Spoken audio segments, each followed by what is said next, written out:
Welcome everyone, my name is Richard Skolnick. I am a aircraft restoration specialist. Today we're going to talk about the armament that is on this F4D Skyray aircraft.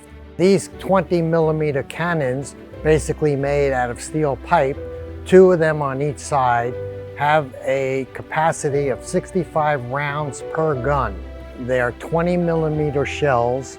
So what we have done here, we placed in one of the bullet feeding mechanism with the guns being in their position. This would feed when the pilot were to want to use his bullets. This item would rotate and it would place the bullets into the gun. Right here is where the bullets would eject out of the airplane, and on the other window is a cooling vent for the guns.